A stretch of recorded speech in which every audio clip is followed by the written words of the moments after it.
May isa pa tayong eksperto at panauhin ngayong gabi, si Ahmed Husay, isang political consultant mula Manama, Bahrain.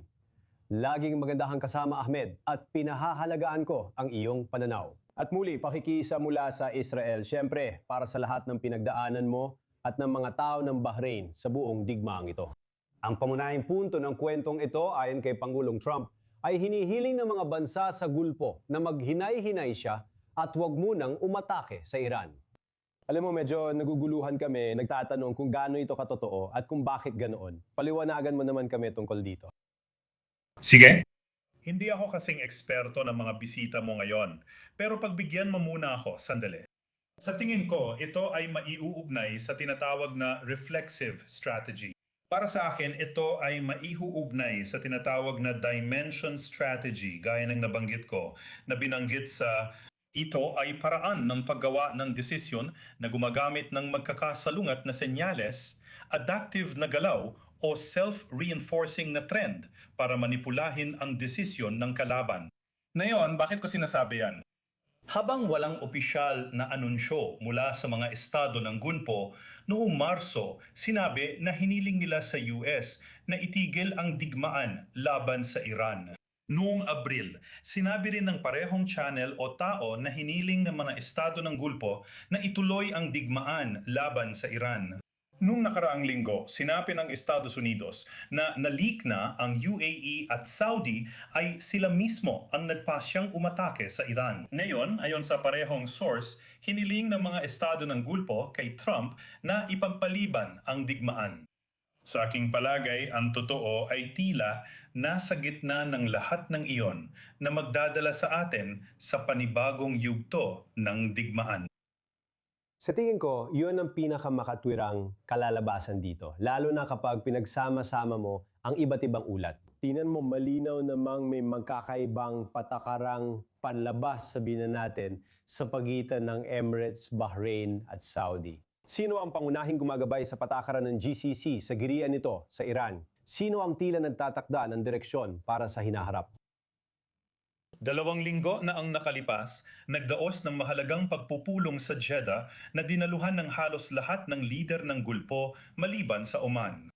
Kapag sinabi natin pagkatapos ng digmaan, sino ang namunguna sa Gulpo, magiging delikadong pahayag yon at maaaring magdala o magligaw sa atin sa maling pag-unawa sa mga bagay na kabaligtaran ng kung ano sila ngayon. Kapag sinabi nating isang bansa ang namumuno sa buong lugar, iyon ay magiging maling paghusga. Nung pagpupulong na iyon sa Jeddah, maraming hakbang ang isinagawa at maraming desisyon ang pinagkasunduan ng magkakapantay-pantay. Kung sasabihin nating ang Saudi ang namumuno sa rehiyon, madali lang sabihin o ipahayag ang ganoong pahayag. Hindi ibig sabihin na walang boses o opinyon ang United Arab Emirates, Bahrain, Qatar, Kuwait at Oman tungkol dito. Ngayon, sa paglalatag ng pahayag na yan, kailangan nating maunawaan na bawat bansa sa GCC ay may kanya-kanyang plano, ngunit sabay-sabay din kaming nag-iisip at kumikilos bilang isang rehiyon sa Gulpo. Mahirap tukuyin kung ano ang kalalabasan nito, pero nabanggit ko lang ang mga magkakasalumat na pahayan na sa palagay ko ay nagsisilbing dahilan para magsama-sama ang mga bansa sa Gulpo bilang mas malawak na mga katuwang. Kaunti lang talaga ang pagkakaiba. Hindi ako nagtitiwala sa media ngayon sa anumang balita nila, pero nagtitiwala ako sa gawa. At sa ngayon, siniguro ng Gulpo na ipakita sa buong mundo. At ibig kong sabihin, pati mga kaibigan at kalaban na nagtutulungan talaga kami. Tingnan mo, maraming analyst mula sa labas at sinusubukan kong pakinggan ang mas marami sa kanila hanggat kaya ako para magkaroon ng pananaw dito. Sabi ng marami na lalo na ang Saudi at ang iba pang mahahalagang bansang pinag-uusapan natin dito sa Gulpo ay nag-iingat sa kanilang posisyon at nag-aalala na baka biglang umalis ang US sa anumang direksyon. Sa huli, aalis pa rin ito sa entablado. At alam nating walang kinalaman sa politika yon. Pero ang ibig kong sabihin, nag-aalala sila na iiwan sila ng US sa panahong ito ngayon. Tama ba yon? Sa tingin mo ba, yun pa rin ang pangunahing concern ng mga bansa sa Gulpo at kung paano nila inaayos ang posisyon nila kasama o wala ang Iran? Sang-ayon ako ng buo sa pahayag na yan. Simula pa noong unang araw ng digmaan, ang pinakamalaking takot ay baka iwan ng Israel at Estados Unidos ang digmaan sa kalagitnaan at sa huli, maiiwan kami na kawala na ang Iran mula sa lungga nito. Napanatili namin ang status quo sa pakikitungo sa Iran sa nakalipas na hindi bababa sa 80 taon. Hindi pa kasama riyan ang proxy at sleeper cell. Ako'y mula sa Bahrain na itinigil ang diplomatikong ugnayan sa Iran 11 taon na dahil sa mga pinsalang kanilang ginawa.